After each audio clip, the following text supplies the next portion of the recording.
You have to walk the talk. You have to be authentic as a leader. If you're not doing it, they see that. It is entirely universal. There's other people who are going through this. For me, a great leader needs to be able to marry three things: vision, systems, and people. Welcome to Leadership Moments. If this is your first time, and if you are returning, thank you for your support. This show is about leaders from all walks of life, leadership tips, and maybe even a little of what you wouldn't expect to help you in leadership. We would appreciate it if you tell someone else about our podcast, as we strive to support all leaders that want to just be better. Let's get on with the show. I am joined by someone who has dedicated his life to capturing legacy, one story at a time. McClain is the CEO of Heritage Films and the creative force behind over 800 personal documentaries, okay? From CEOs to athletes to everyday heroes, he's really had a front row seat to some of life's most powerful heroes. And in this episode, and I'm so excited, we're going to dive into what documentary filmmaking has taught him about leadership, about failure, about resilience, and what we can all learn from the stories we leave behind. Chance, I keep saying Chase, I don't know why. Boy, oh boy, this is nuts. I spent over an hour with you on the phone. What am I doing? And I love the fact we've got some bloopers in here. It's always good to have bloopers. It makes us a little human. Chance, welcome. Well, thank you. And by the way, I am a sucker for accents, so you could just keep talking and keep saying how you make me feel like an imposter. That was such a lovely introduction. But yeah, you could just talk all day. I love your accent, and very excited to visit with you. Yeah, really. It's just, what a great discussion we had. Felt like I had known you for years when we first spoke. And I'm so delighted that our audience is going to get to spend some time with you today, because I think the work you've been doing, the people you've met in your life, wow. I mean, just that in itself, Yeah, amazing. It's been an amazing, you start off doing this, and it's like any other thing. It's just a job. It's just a gig. And then somewhere along the line, I started realizing, holy crap, this is profound. And then I allowed myself, even though I'm interviewing people, I allowed myself to be an audience to the guidance and the lessons. And man, it has really changed me. Been doing this a little over a decade, and I don't think I'm the same person. Oh, I love hearing that. I really love hearing that. So just tell me, there's sort of the story behind, I think, first of all, for the entrepreneurs that are with us today, there's a sort of story behind Spark, how the company started, and really what sparked your passion for legacy documentaries, because it's not a normal career course, okay? Yeah. There's never, it's a convergence of technology that plays a big role. Like, we couldn't have done this 20 years ago, or you could have, but it would have been completely cost prohibitive. And so the only documentaries you saw were people you recognize from life, politicians, athletes, people with just profoundly incredible stories.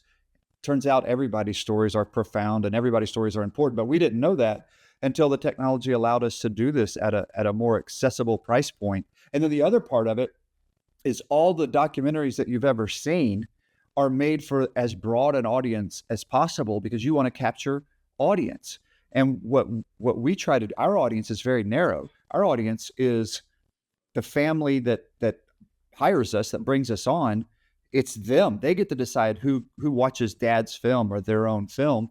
And it allows us to get way more intimate than you would see on an HBO documentary. There's a wall that goes down, and a comfort that they know the person I'm interviewing has to understand, look, your family, your progeny, that's who's going to see this. And once they believe us, it's like we talk, and it's awesome. Yeah, that spigot just opens up, right? It's a different discussion. It's not guarded in any way. Yeah. Yeah, exactly. As I said, you've produced over 800 documentaries, which is incredible, that in itself. So when you think about the scale of that work, okay, what's one unexpected thing you've learned about people's lives that shapes how you lead today? You know, you've said it changed you, but how did it change you as the CEO of the company and as a leader, and, you know, a leader in your own community and family and everything, you know? Sure.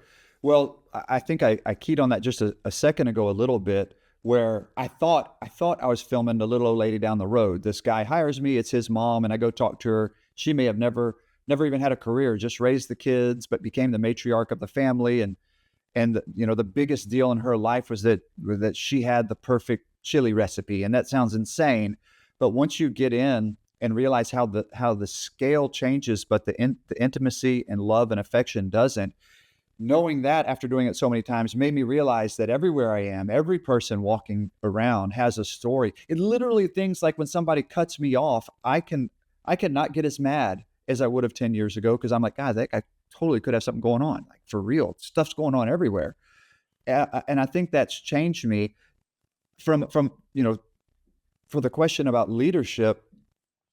It's my company. I've got staff, I've got people, but prepping for your podcast made me think about, oh, I am a leader.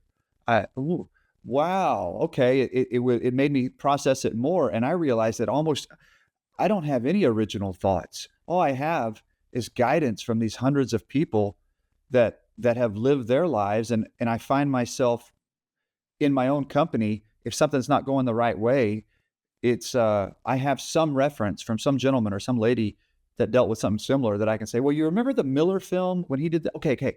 Well, we're kind of doing that. Okay. Can we? And so everything ends up being, I'm a surrogate for all these people that I've talked to, and their lessons that they were giving to their kids, grandkids, and progeny is now mine.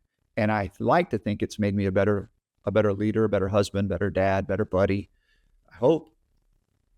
Now, you've said something that for me brought up something for our audience that I really want to capitalize on. You said you've done 800 documentaries, and that's documentaries. That doesn't mean how many people have been involved in those documentaries, right? So when I think about that, I always think about, you know, your power circle, the people who teach you things and the people you can get mentorship from and coaching from.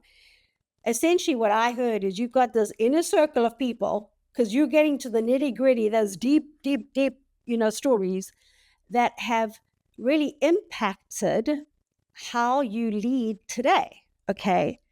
And the reason I'm saying that is a large part of your story has been that you listen and ask questions. You're making me get a book already.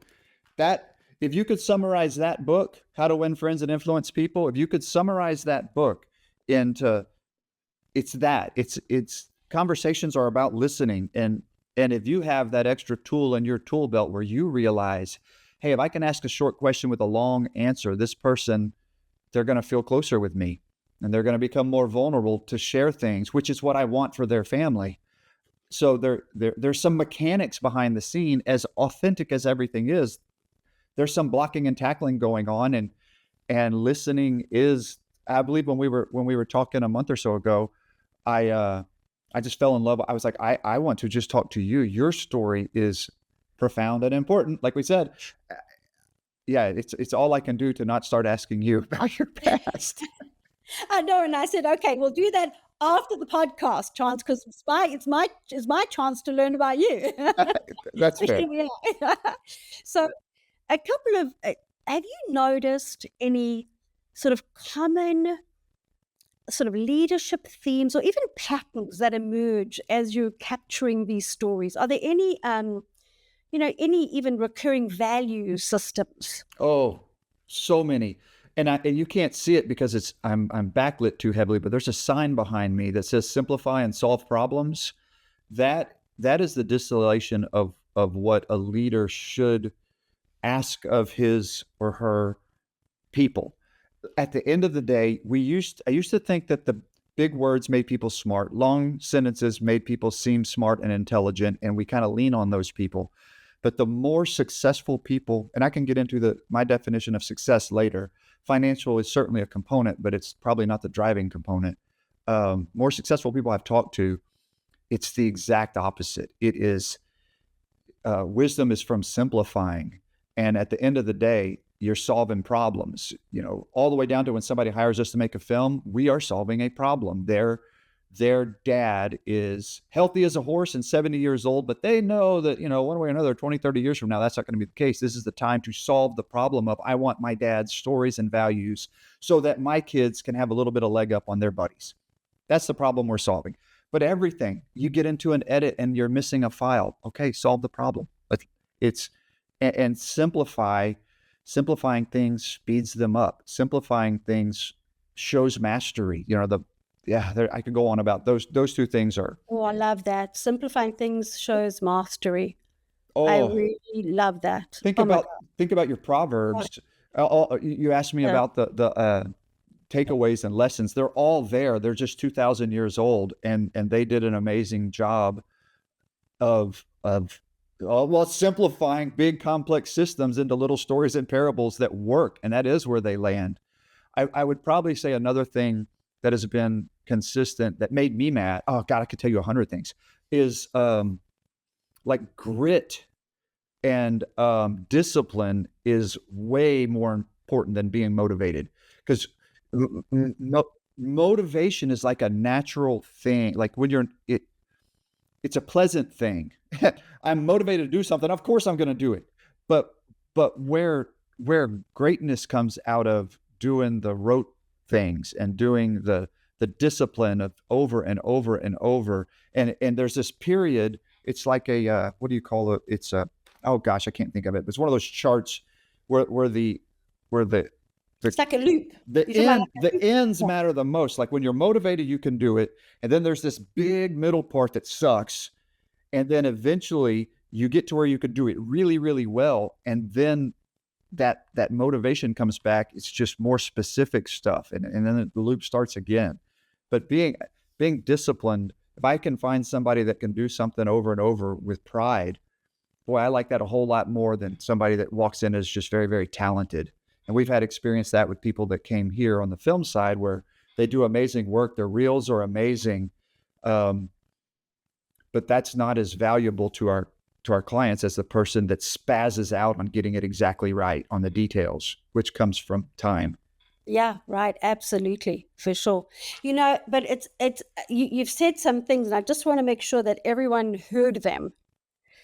This whole concept of mastery is a really important one. And it takes, just as you said, like, I love that part in the middle where it becomes work. Totally. It's not fun anymore, because the motivation isn't there. So that discipline and that grit, what takes you, it gets you over the hump, let's call it, to mastery. So I really love what you said there. And the fact that these are traits, that you see. I think the concept of talent is something that we all just, when we finish today, as you're watching TV, watching the news, watching anything, look at how much we applaud talent. Oh, he's so talented. She's so talented. She's so brilliant. Talent, it's good to appreciate talent. But when you appreciate talent, you're appreciating whatever your background is, you're appreciating your maker. Because talent that's what's in you. When you see somebody, I'd rather have the hardworking C student than the guy that coasted through with A's without effort. Effort matters, man. Effort. It matters. Yeah, it matters. And there's actually nothing worse than seeing someone who is talented and not putting in the work because they're wasting the talent. Yeah, that is frustrating. And when they put them together, that's where you see the really incredible difference makers out there. The people that are, because by the way, you can also have talent in things you don't like, which that, again, to me, that's God putting it in us. You don't like it. Whenever they say, I could go on forever about problems that come up in people's lives and how they deal with it, what they end up doing. But I think it's less of do what you're good at. People say do what you're good at. I say do what you're naturally. Because you do it. It's not do what you're good at. It's not do what you like. It's do what you're naturally good at. My brain wasn't working. I was picturing, my son really, really, really liked playing video games. Well, I don't want him, or he didn't he knows better. But that doesn't mean you're going to go make video games, find some parallel thing. But what you're naturally gifted at, you're probably going to be happier in life if you lean into that. I haven't had children, but what I say after, coaching hundreds and hundreds of people is, if you're a parent, the best thing you can do for your child is, as early as possible, figure out what their gift is and steer them in the direction of their gift, because their life will be easier, because they will naturally become a master of the gift because it comes natural to them and it's something they love. And you end up in a career where you're not counting hours, where you like what you're doing. I'll do a quick little side journey. When I graduated high school, I had the whole world in front of me. I was good in school, good in all that stuff. I had a academic full ride scholarship to go to, I believe your people call it university. We call it college. Yeah, exactly. To go to university. No, but we, and I went and I got some pretty bad advice that I took. I was majoring in radio, television, and film with a full ride, and we were broke, crazy broke. But the advice was there's no money in that, so I switched to business and I failed out very, very quickly. Like I was a bad fit. I changed colleges and I failed out again, so it was on me. I'm not putting the blame on this person. But when you look over the course of my life, where it ended up steering me, I ended up eloped, got married, joined the Army, was always messing around with music, wrote some songs, had some stuff go viral before things went viral, ended up working as a creative director in radio, got into film, made a film, ended up going to do some award show stuff. And so radio, I was on TV all the time in the zeros. I was all around it my whole life, and then left radio to do film full time. All of that was there. If I had more discipline back in the day to say, maybe, when you're 18, you're thinking money, money, money, and I'm told there's no money in this. So I'm like, okay, then hell with that. I'm not doing that. Man, that little 18-year-old Chance knew way back then what I needed to be doing in the world. And by the way, no regrets. I had to go through all that to be able to do what I do now, to talk to anybody and everybody. So at the end of the day, I'm grateful for that crappy advice. Yeah, totally. Some of that is the best advice if it's, if it steers you in, if it gets you to where you need to go. Now, in telling all these people's stories of, there's normally a lot of hardship in there, and there's also a lot of, triumph. But how has your perspective on failure evolved over time? Failure is the greatest thing in the world.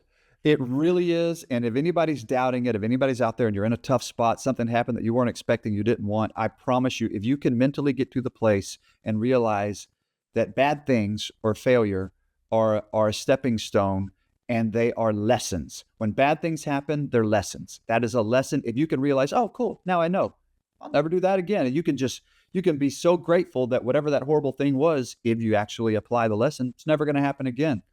And there's a reason why in the stories that get told, I mentioned before we were recording that we send out forms to people. So I'm going to know a little bit about them when I'm visiting with them. And one of the things that they write down is basically landmines. Hey, I don't want to talk about this. And it can be things like the Vietnam War, the Korean War, or the loss of a child. Well, I thought when I put that people might want to steer clear of, oh yeah, man, in 1984, my business, we went bankrupt, Chapter 11. It was a nightmare. House got foreclosed. But dude, to a man, to a woman, every one of them, those are the stories they want to tell. They want their kids and grandkids and greats to know, here's what went wrong. Oh my God, I was operating out of a place of pure ego, and bam, the rug is yanked out. And here's what I learned from that. That all comes, the best stories come from the worst times. Yeah. And I love that you said that, because I'll tell you, I've had some of those stories on this podcast, and I have personally walked away, and spent 2 hours telling my husband, the lessons I learned in that 30 minutes, so one of the reasons I love doing this podcast is because I'm learning from people like you of just all these amazing things that, I don't want to learn the lesson again. Someone else has already learned the lesson. Let's go and learn from them, right? That's that circle of power and influence around us. Now, you think, all the storytelling that you're involved in, do you think that that can be a leadership tool for helping others overcome their own setbacks? Like, how do the stories, you've told sort of help people reframe struggle? Because this is what we're talking about. We're talking about that failure.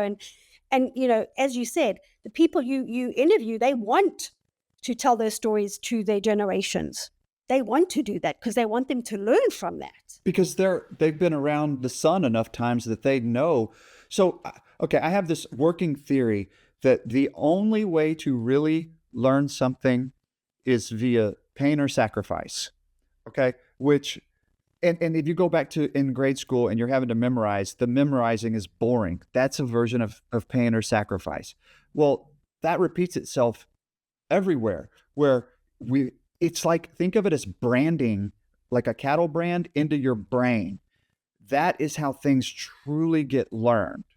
And again, I have to reiterate, this is just from talking to people way smarter than me, people that have been through way more than me. I've done 27 World War II vets. I've filmed Korea. The war stories are fantastic. I don't mean they're terrible, but they're fantastic lessons. I have had two gentlemen in particular that I did their films, and our friendship endured, and they turned into mentors. One of them is still my mentor right now, and another one I lost. Very quick story was we did his film in August because he wasn't supposed to see Christmas. So month 8 to month 12, this guy had multiple pancreatic cancer, liver cancer. He was checking out. He ended up beating it and lived for 5 more years. And over those 5 years, we became very close friends. He was a farmer. What the hell do I have to do with farming? It doesn't matter. He was a person who grew a big business whose family loved him to tears. That's a mentor right there. That's what you want. Totally. Oh my gosh, totally. So talking about that, what is, you spoke about these two people who became mentors, and what is one of the best interviews you've done when it comes to sort of changing you? Yeah, they would be number one. The gentleman I was just talking about, his name's Jacko Garrett, the farmer guy. He taught me, and I'm so pissed because we weren't rolling.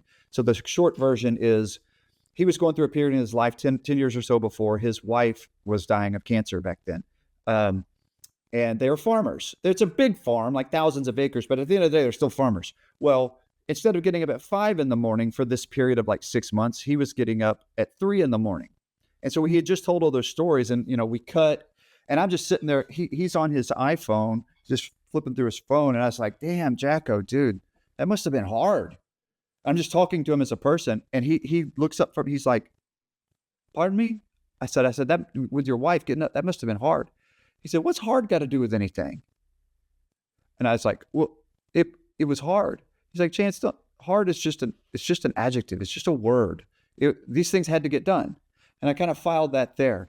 Later in the conversation, something similar happened. And I said, dude, you must have been exhausted. You must have been tired. And he's like, why does tired have to do with anything? I still got to milk the cow or whatever it was. What is tired? And then the last one was he asked me how I was doing. And I told him, I said, dude, Jacko, I'm so busy. And he's like, don't you own your own company? I said, yes, sir. He's like, then don't ever use busy as a complaint. Be grateful. And then he went back to busy, tired, and hard. You need to stop complaining to people that you say you like. You need to stop complaining as a person. And I'm like, I never thought of those 3 words as complaints. I think about complaints as, oh, I had a blowout, or so. No. There's these tiny complaints that we have just grown so accustomed to that they're a part of our life. And I'll challenge you again. Dude, I know these lessons, and I screw up 50 times a day. It's try not to express that you're busy, tired, that busy is bad, that you're tired, or something's hard. And then when you try not to express it, eventually you try not to even feel it. And so now, hypothetically, when you get a new Basset Hound puppy and you didn't sleep last night, I'm not thinking about being tired right now. I'm thinking I got to play with a puppy last night. I get to have this great conversation with you. Yeah. It's really interesting. So do you have a new basset hound puppy? I do. It just so happens. I caught it. Okay. I caught Yeah. Subtle. What's really funny about that? When people call me up and they go, "Oh, I'm so sorry. I know that you're so busy." I get frustrated because I'm like, I don't even know what that means. Yeah, we're all busy, but that's not the point. Like, you always have time for the things that are important. You just do. You make it happen. I'll tell you, Chance, I get up at 3:00 in the morning too, because I love it. And that's because I'm busy. But guess what? It's not a complaint. It's because I want to be busy. Yes. Yeah. You know what I'm saying? I do. I'm an early riser, and I go to bed late, and I try to fill my day up with as much as possible. And then sometimes overnight, I tend to a basset hound. Maybe just a little. So I need pics of that little basset hound. You send it today. He's the best. You got it. 100%. It's all that's on my phone. That and pictures of films I've been doing. So I have to ask something else. It takes a lot of creativity and inspiration, right, to do the work you're doing, and you've been doing it for a long time. So what really, how do you stay creative? What sort of fuels your purpose compared to maybe when you started? Because I think it changes over time, right? Oh, sure. So like my hero mentor, if you want to call it that, I love Walt Disney, the man. I love what he did. I've read every book on him. I can't get enough of Walt, and Roy too. My wife and I are kind of a tandem in the Walt Roy sense, where Walt's the visionary, that's me, and my wife is the Roy character. She's the integrator. If you've read the book Rocket Fuel, we read that. So what keeps me motivated? Walt obsessed with quality, but it was never just the quality of the film. He wanted the experience for the finished product. He wanted the people that saw the film or saw Disneyland or his big dream, Disney World. He wanted the experience for the participants to be amazing. He wanted the actual physical film or theme park to be amazing, or cartoon, or all the different things he did. But he also cared about the people, the creators, the Imagineers, the artists, the inkers, all of them. He wanted them to love what they're doing. And I think somewhere along the line, from reading Walt, this wasn't natural. I started thinking maybe let's try to make these better and better and better and better. Still run a business. We don't want to take a year to do that. We still want to have. It's art, so eventually you got to cut it off. But try to make them better and better and better. And the more you try to make something better, you end up forcing up. It forces creativity, because you've got a timeline. You've got this. You've got limited resources. That's where creativity is born. And so and then the other thing is that by changing what I consume, like I want to be a creator, not a consumer, but I'm human and I'm going to watch things. Well, maybe 5 or 6 years ago, I basically changed all of my consumptive patterns to turn into things that are like business. Like I was a crappy, horrible, didn't know the first thing about business. I just knew I could make films and knew I loved people. Well, then I started thinking about, okay, I got to run a business. I want to be successful, and I want to have something to leave my kids. I want all this. So then I switched all of the podcasts I was listening to, from sports and stuff, to business and business philosophy and self-improvement, and the books I was reading, from John Grisham books to Jim Collins, Think and Grow Rich. I could just rattle off all these books I've read. And then after you realize, it can't just be entertainment. I got to read these books and get better. So then it turned into reading books and taking notes and then trying to apply. Thank God my wife is on the same page. So it becomes our morning coffee time. We drink coffee together and visit about what happened yesterday. How are we getting better?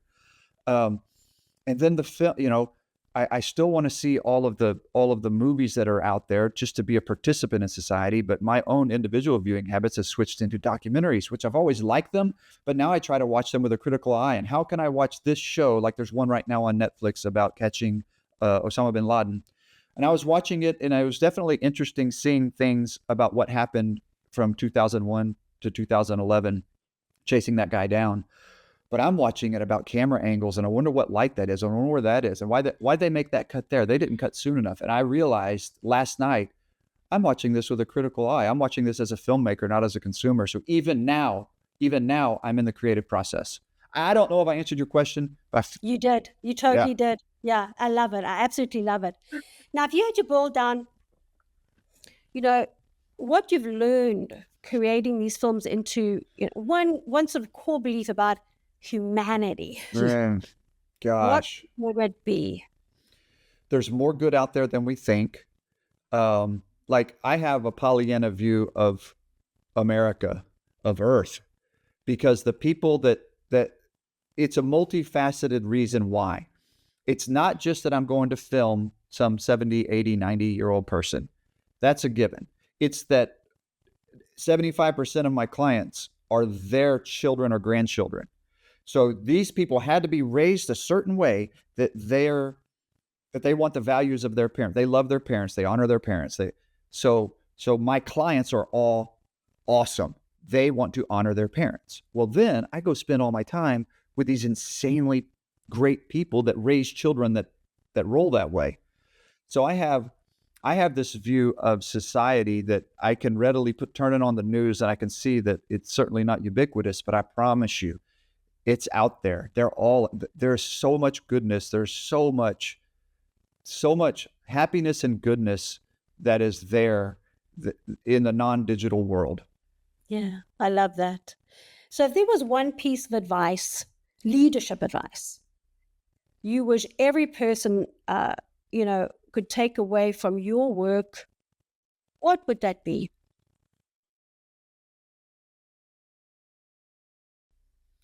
It would be, I don't know if it's right because I only have my brain, I only have myself, but I've had to combat what I would call ego or self. I've had to learn that, through all my years, all the careers, all the stuff, Broadway musical, I've done so much different crap. And all along the way, what I really, really wanted, I can admit now that I wanted attention. I didn't even want success. I stole thunder from my kids. My kids were into musical theater. So I wrote a show and it ended up going to New York and we all got to go to New York. And now, my God, was it really about my kids or was it about me? And it's only from all these people whose kids have hired me to film their parents that enough of that osmosis wore off of these people that I realized that my motivations were that I had a blind spot. And I think we all do, but I had a big one. And as leaders, it would be check your six. I was in the Army too, so that's an Army phrase. Check what's behind you. Check what you're missing, and get yourself a trusted person that will call it like it is. Embrace criticism. When we send our films to our clients, there's a review process where they watch the movie and we're checking for spelling, or did dad tell a story about your sister wetting the bed that was hilarious, but you're like, my sister's gonna freak, take that out. I want to know. Very often through the review process, people write comments are like, oh my God, this is the best. I love what y'all did here. This is cool. And those don't help me. They let us know what we do right. That's good. But what I want to know is where's our blind spot? What did we think worked that didn't? So the big piece of leadership advice is know that you have blind spots. Find a person or people like a coach, like some of the work that you do. Trust your coaches. They're there to help you. They're not just there to make money. They are there to help you, or they wouldn't exist. And then take that constructive criticism, and then it's not water off a duck's back. It's there to help you apply it. Yeah, I love that. And I think watch your six, right? I mean, that blind spot it's real. It's real. We all have pride and ego, and we've got to check it at the door. Now, finally, what's the legacy you hope to leave behind? Not just through heritage films, but through the way you've led your life and the work that has really changed you.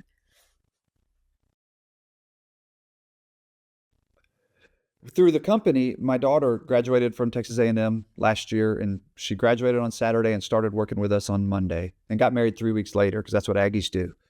We like the kid though, so we're good. I hope that she takes the company over, or my son has his own business. If he wanted to merge or come here, I would love for my kids to carry this on and do this forever. I believe so deeply in the mission of what we do here. And at a more personal level, it's to be a light, be good, be seen as good. I think we all want something. I was wrestling with this last night for a totally different reason, about really trying to distill down what it is that I want. And it feels kind of narcissistic, but I want to be respected, liked, appreciated, all those type of things. But I want to do it through the work that I'm doing, and through, you know what? Here's a good way to say it. I said that my definition of success is different. I've actually already said it. It's, I want to live a life that my kids would go, I want to make his movie so that my kids and their kids can know where the hell they came from. That is what I want. I love that. I love that. That is so awesome. Well, listen, I've got a few fun questions for you. All right, let's do it. But what an incredible conversation. Chance, you just reminded us that leadership, it isn't just about what you build. It's about how you remembered and the stories that we choose to tell, right? And the stories that others choose to tell about us represents the life we've led, right? So the fun question, would you rather have the ability to teleport anywhere instantly or be able to speak every language fluently? Speak every language. So thing you didn't learn about me is I am a spaz for the English language. I love the history of the English language. I've read books on it. I love it. I love knowing that in 1066, French merged with it, and we've got Greek in it. We've got Roman in it. I love and then I love how languages are constructed, not just our language, but other languages. And I would want instantly, not just to have the words and to be able to communicate, but my little brain, the narcissist in me is back. I want to see how the way people frame sentences and thoughts to turn into communicating. I would absolutely love. That's what I want to do. I'm never going to retire, but when I have more time, I'm just going to dive into French and Spanish and German and Japanese and all of them. Yeah, that's so cool. That's awesome. So second question, would you rather have the power to read minds or the ability to time travel? That I picked that because it's the hardest one for me. And I'm like, yeah, get the hardest one. I think I would time travel because I live in history. It's a different version of history that I live in. It's a granular history.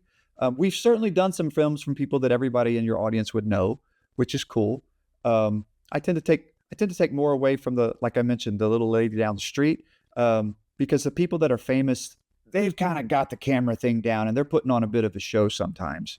But to go back in time and to see, I would want to go back in time as a fly on the wall, just to see, again, to satisfy that curiosity of what was it like, how were things, not even so much as what really happened, but I just want to see, I'd want to see what it was, what was going on. What was it multisensorily, warts and all, we all romanticize the Old West, but you got to think everything was stinky. Totally. Yeah, I'd want to see it. Like being that fly on the wall, there's no better view, right? Totally. Yeah. And I guess it makes sense when you realize I'm a filmmaker and I'm on the other side of the camera. I like to see. Yeah. Yeah, totally. So last question, would you rather live in a house with a view, an incredible view, should I say, or a house with the most comfortable interior? Okay. This one, I answered it this way because I literally try to be so honest. And the very truth is that it would be the comfortable interior. And I love a good view. But yeah. I think I kind of skew towards Clark Griswold whenever he on vacation, when they go to the Grand Canyon, he's like, okay, there it is. We saw it. Let's go. Let's go. A view is a temporary experience, and I'm all about experience. Whereas a cozy house, good conversation, some good bourbon. There we go. Oh, another bourbon man. I married a bourbon man. we can't. What are you gonna do? That's funny. So, Chance, it's just been absolutely fantastic having you on the show today, and I know this is the beginning of a true friendship over time, because it's hard not to sort of just feel this sort of connection when you're talking to someone who has the same values and cares about people, So really, really appreciate the time and all of the amazing leadership nuggets that you've shared with us. Oh, and I just want to thank you. You are very, very. You're good at what you do. You would be good at my job. Okay, yeah, it's you're thoughtful and inquisitive and did your homework, and it's an honor that you're giving to your guests. And so, on behalf of all of us that have been on your show, thank you. Yeah, thank you. It's awesome.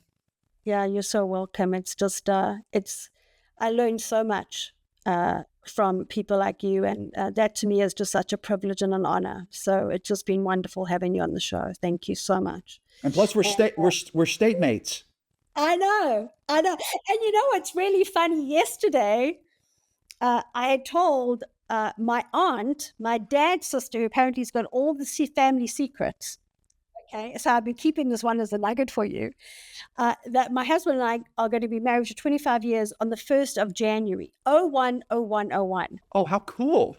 Listen to this. She says, oh, I don't know if you know that, but that's your great-granddad and your granddad's wedding anniversary. And you didn't know?